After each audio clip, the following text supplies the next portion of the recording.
I am writing this not to many, but to you. Certainly we are a great enough audience for each other. Epicureans have traditionally embraced a form of political quietism, a deliberate withdrawal from political life, on the grounds that political engagement threatens the ultimate goal of human flourishing, namely tranquility of mind, or ataraxia as it's called in Greek. To quote, "For Epicurus and the Epicureans, the end, telos, of human action would be ataraxia, a pleasurable state arising from the absence of physical and mental suffering. This means that for Epicurus, everything a human being does has its ultimate goal, the absence of disturbances. While political life in Greece has always been fraught with disturbance, regardless of Macedonian interference, so it is really possible that Epicurus's disinterest from political life had one reason: to escape the disturbances that would undermine his life in ataraxia. From this perspective, the political sphere appears not as a site of virtue or justice, but of fear, ambition, rivalry, and vanity, sources of emotional turmoil that Epicureans sought to avoid.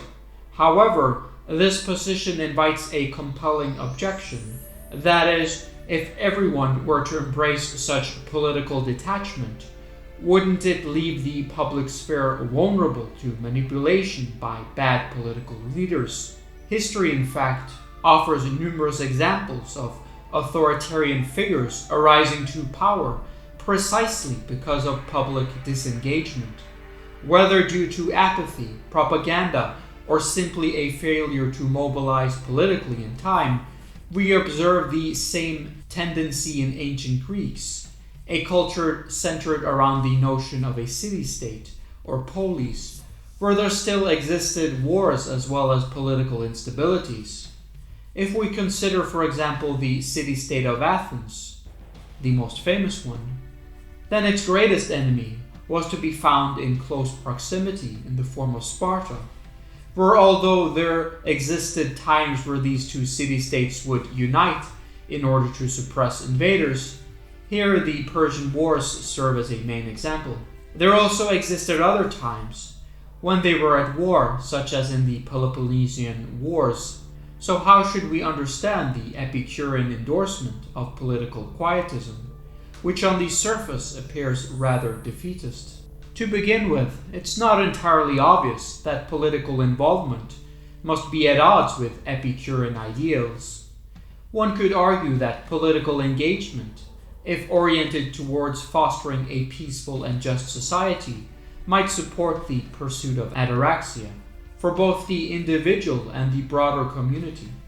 For example, the dissemination of Epicurean philosophy itself might benefit from political organization or advocacy, provided it avoids the trappings of ambition and power-seeking, as well as the fact that political organization, which fosters a greater deal of peace and tranquility, while at the same time not being at odds with Epicureanism, would seem beneficial for the philosophical movement. There are even historical precedents suggesting that Epicureanism was not as rigidly anti-political as one might first think. Consider Diogenes of Ainoanda, not to be confused with Diogenes the Cynic, who famously commissioned a massive wall inscribed with Epicurean teachings on physics, ethics, and epistemology. This avoidance of dogma seems to be in line with Epicurean epistemological teachings, which emphasized sense perception as crucial to obtaining knowledge, and which also sought out to avoid overt metaphysics as well as religious authority. We might therefore conclude on this basis that while it was seen as negative in general to pursue political ambitions, it was not in any ways an absolute held belief among the Epicureans.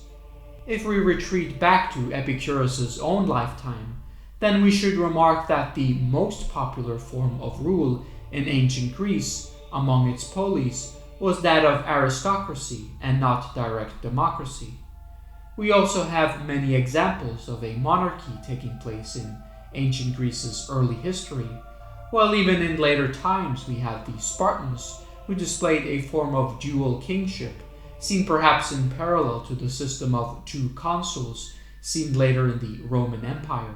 The reason to bring this up is that if we would allow an authoritarian stable rule which remained tolerant to Epicureanism, then as one could not really affect the political process as ordinary citizens, then we might interpret this to be in line with Epicurean teachings of political quietism, following from the fact that it lets citizens avoid political participation.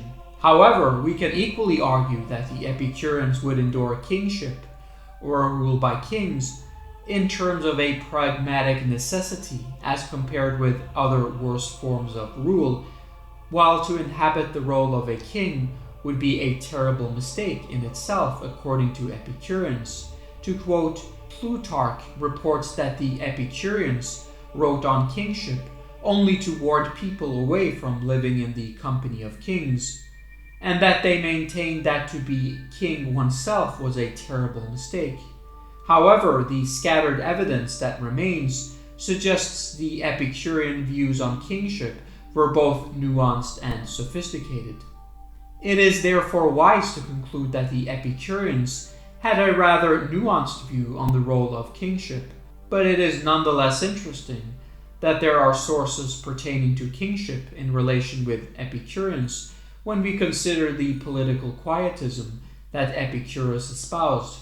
More specifically, Diogenes Laertius lists in his catalogue a treatise on kingship, which has sadly been lost to history.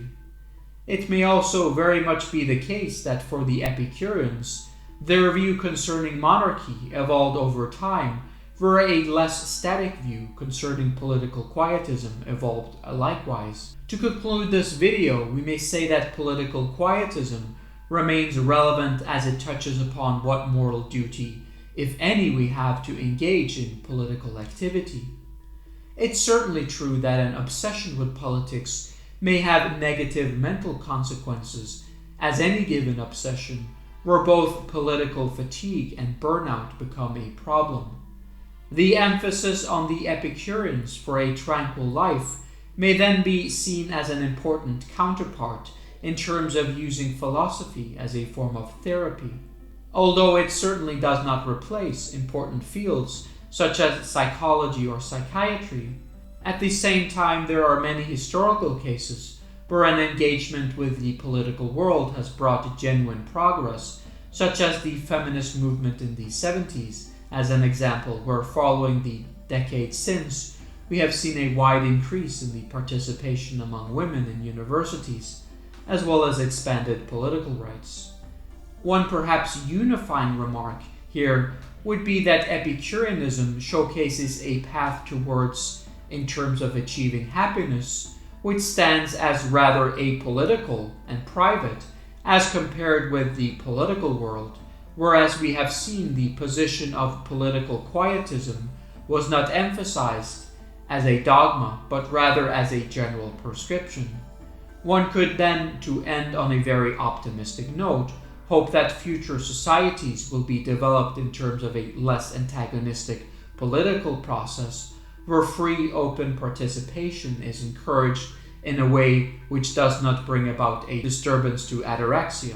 One could in turn see this in line with a more positive science fiction world building, such as seen in the Star Trek universe, to name an example.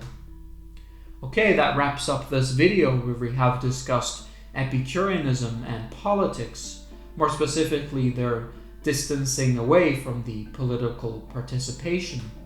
In the future, I hope to make a more detailed video on Epicureanism, so stay tuned for that. So yeah, cheers.